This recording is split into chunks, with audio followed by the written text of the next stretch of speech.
Et bonjour YouTube, bienvenue sur notre chaîne. Alors, Zola aimait-il les animaux? Zola avait-il un singe?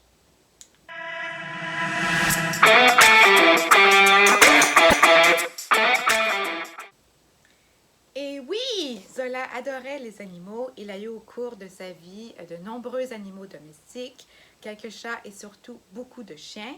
Déjà en 1866, lorsqu'il habite à Paris avec sa mère, Zola a un chat, Tonton, et un chien, Loulou. Et plus tard, dans les années 1870 et 1880, le couple Zola aura deux chiens, Bertrand et Raton.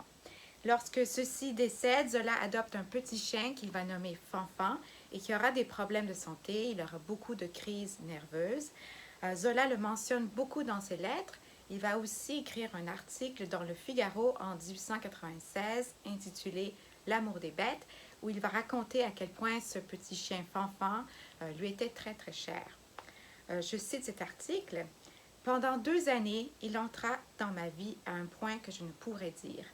Il ne me quittait pas, se blottissait contre moi au fond de mon fauteuil le matin durant mes 4 heures de travail. Et il était devenu ainsi de toutes mes angoisses et de toutes mes joies.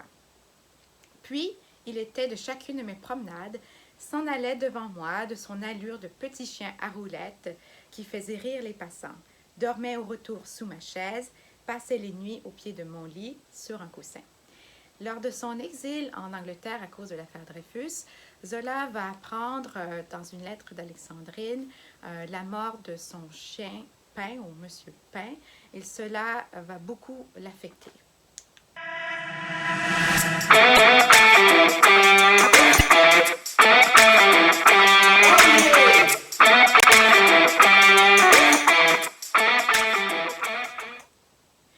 Et oui, Zola a eu un singe.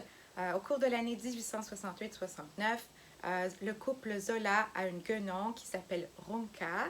Zola en parle dans sa correspondance.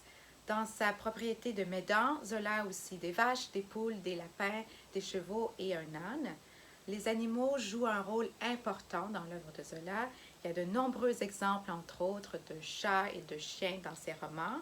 On peut penser par exemple au chat François dans Thérèse Raquin, qui espionne constamment Laurent et Thérèse, ou encore au gros chien Mathieu dans La joie de vivre.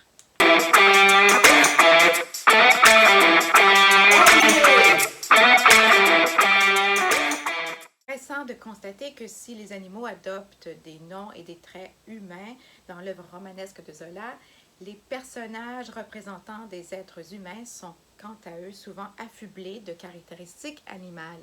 On n'a qu'à penser au roman La bête humaine, dont le titre rappelle cette particularité, et bien entendu la description du personnage de Nona dans le roman du même titre.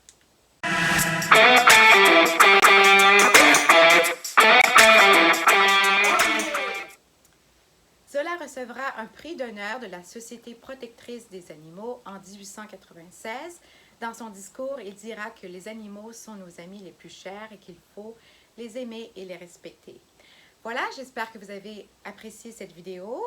Suivez nos aventures. Abonnez-vous.